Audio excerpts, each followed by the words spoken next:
Gather around, my friends, for today we have a philosophy and ethics class on the nature of good and evil. Now, there's a bunch of different ways that people interpret the ideas of good and evil. And for the most part, I don't believe that good and evil exist. For the most part. I would actually say evil is real, and this is proof. This is a story about a disabled Air Force veteran due to a $250 tax oversight, lost his home to a man who then tried charging him $50,000 to keep it or face eviction. Now, it's important. Look, this is Epic Times. They do a pretty good job, so I'm going to say this is spot on. And apparently, I believe they may have reviewed some of the evidence. They may be referring to AZ Central. But in this story, I believe we truly do see evil. So what I want to do is, I want to tell you about the story of an Air Force veteran who is disabled. I believe he's in a wheelchair. He's got a spinal injury.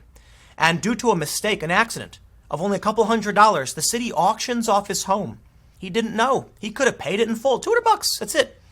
Man, he could have, hey, you need $200? Man, if you're going to lose your house, I'll spot you the $200. Like, that's what we do. We're a community. We help each other out. But he didn't even know until one day this guy shows up and says, your house is mine. And when he tries explaining it was a mistake and an accident, even the city's trying to help him void the sale. But let's talk about what evil truly is. Now, at its core, evil is subjective. I know there's a lot of people, mostly religious types, that's not true, but no. I think it's subjective in the sense that, like, different people would define it in slightly different ways.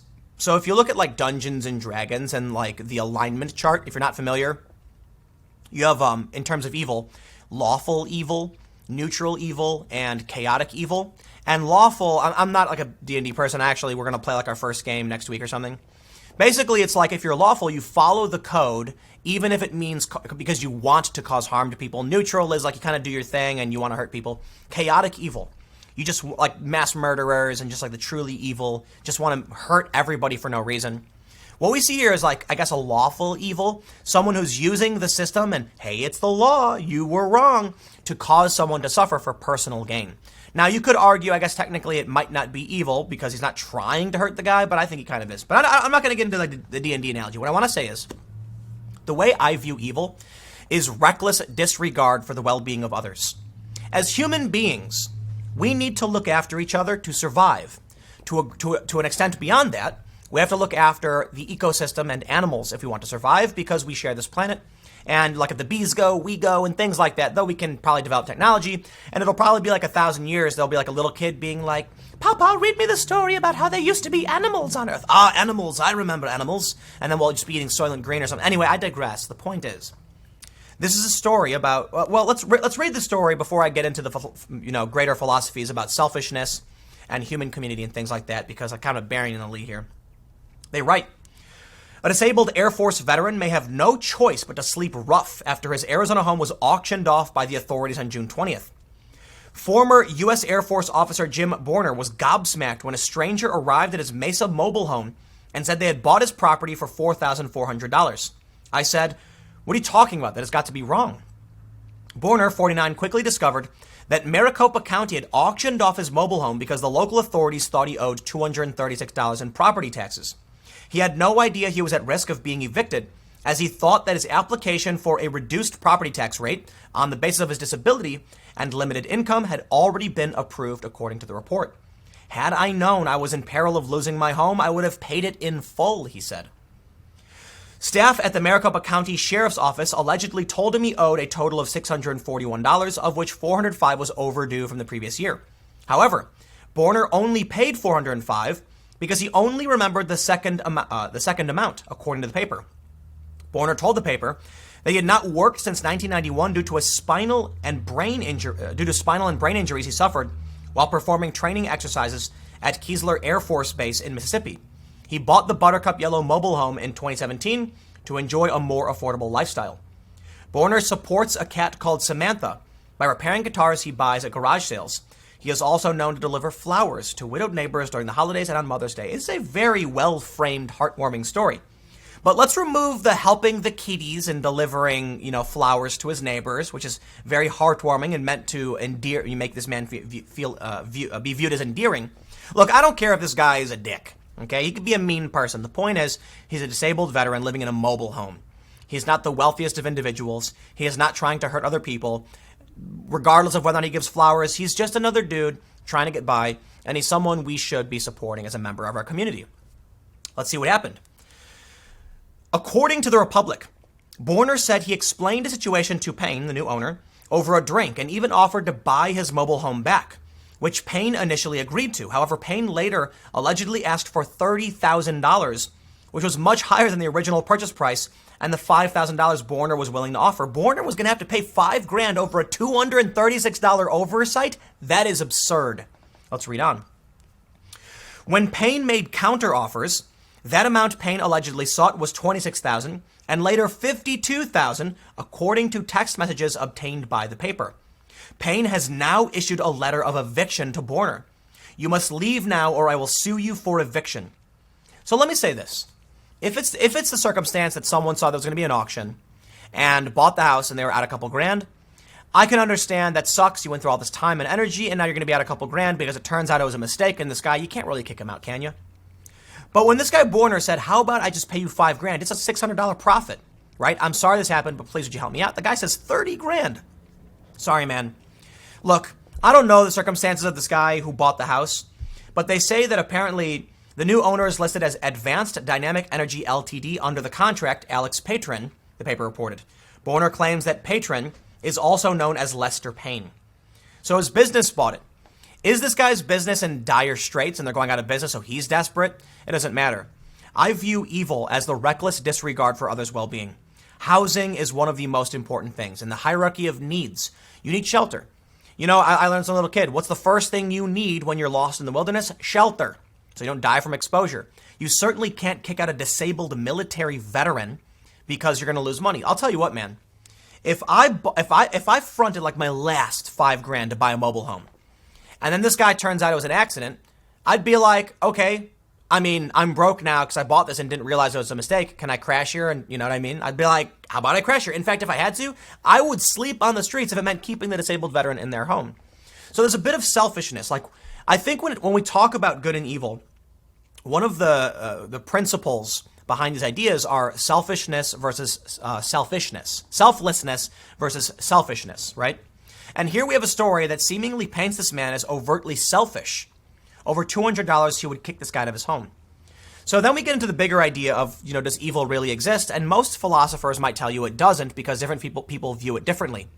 But I think if you were to ask most people, would you consider it evil to evict a disabled veteran from their home? Most people are going to say yes, okay, for several reasons. For one, if someone is of, limited means, it's bad enough you're going to evict them. And as a lefty, I think it's a big problem, especially, when you look at the homeless crisis in Los Angeles. And for those that don't know, I actually was a director at a homeless shelter for a short period of time. So it's something that I truly care about. How can we solve problems? Outside of the empathetic, like, I want to make sure this guy has a home to live in. He's a disabled veteran. He was injured while, serving this country, even if it was a training exercise. Okay, he went to serve the nation, to serve the community. He was hurt. Let's take care of the guy. Same thing, especially for the 9/11 first responders. I'm all with Jon Stewart on this one. Just get the funding, help these people out. We should not be bickering over the price of 9/11 first responders. I hold with tremendous respect veterans and to an extent police, and there's a caveat there, and firefighters. With police, I think we do have accountability issues, but I certainly think the left takes it way too far. The problem is, it's, as the saying goes, who watches the watchmen? And I think that's why I absolutely have tremendous respect for most police officers. I say there's a caveat because there's a lot of examples of cops who take it too far and manipulate the system for personal gain. A position of power like that, it attracts the corrupt, right? So to the good cops, to your standard American average, tremendous respect. Those willing to serve the community, do it right, with a smile on their face, even at great risk to themselves. I believe, one, we should hold police, for the most part, to a higher standard, simply because they're those who enforce the law. But more importantly, those that serve the community should be protected by the community in return. Think about it. This is a guy, for whatever reason, said he wanted to join the armed forces to protect our nation in whatever capacity. Now, infrastructure, whatever, protects our community. You can't just assume that all of the military's guys run around with guns shooting people. That's just not true. Some of them build bridges. Some are medics. Some are doctors. Some are teachers, some work on computers. When you do that, you are taking the role of going onto the figurative front line to defend our community. And I think it is our responsibility as a community to then defend you in return. If you find yourself like this man with brain and spinal injuries and you can't work, then I believe we should now come to your defense because you came to ours, be it infrastructure or otherwise. That's the second layer of this. It's especially evil, in my opinion, to evict, like, let me tell you a story. There's a woman in Maine who's being evicted, and the city offered her a tent. Now, look, at a certain point, if we can't support, if a person can't support themselves, I don't know what we do. I'm certainly a relatively lefty individual. I was going to say very, but not relatively, who thinks we should allocate resources to protect those who are vulnerable. The city gave her a tent.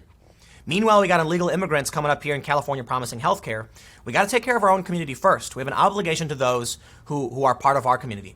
If they're providing money to my common defense, I should be there for them before anyone else. All right, so the second part of this is that it's bad enough we evict the poorest of our country, and I know no one really enjoys it. For them, like, sane people aren't laughing and going, ha, I'm evicting a poor person. No, it sucks. It's a problem, and we want to solve these problems. We want to solve the housing crisis in LA. But it's even worse when you've got a guy trying to jack up the cost of a sale to a disabled veteran over a $200 oversight. So yes, to me, that is proof of being evil. Let's wrap up on the story. There might be an update. Apparently this guy said in a letter, you must leave now or I'll sue for eviction. I guess he then want to say, I don't want to talk to press. So great. Let's see how the story ends. They say after 30 days, the sheriff can sell the property out from under them. The challenge lies in the different treatment of permanent and mobile homes, the Republic reported. A single-family homeowner would usually have 5 years to repay the outstanding amount before the property would be foreclosed. Mobile homes are categorized as personal property, meaning they can be auctioned off as soon as the property tax payment is missed. Maybe we should change that, and mobile homes should get the same protections. This legal definition has created major difficulties for Borner in finding help. I can't encumber my parents with a 50-year-old guy moving in with all my stuff. I can't do that to them. So I'll say this. This is what evil looks like. Somebody who wants to jack up the price over a mistake and not find a solution. I bet he could go back to the city and say, give me my money back. It sucks. I bet he could go back to the city and say, give me my money back because you made a mistake, right? Give me $5,000 for my time. There's a solution. But it sounds like he wants 50. It sounds like he wants 30. It sounds like he isn't willing to accept that a disabled veteran made a mistake. $200 mistake, and now he's going to lose his home? That's insane. But sometimes there are people who believe in personal gain. They want power so much, they will lie, cheat, and steal and throw out a disabled veteran to get it. To me, that is the example of evil in this world. So, while at its core, I understand that, evil is relatively subjective, I think most human beings will recognize wanton selfishness as an evil characteristic. Absolutely. I'll leave it there. Stick around. Next segment will be tomorrow at 10 a.m. The podcast every day at 6:30 p.m. when I don't screw up. And I will see you all next time.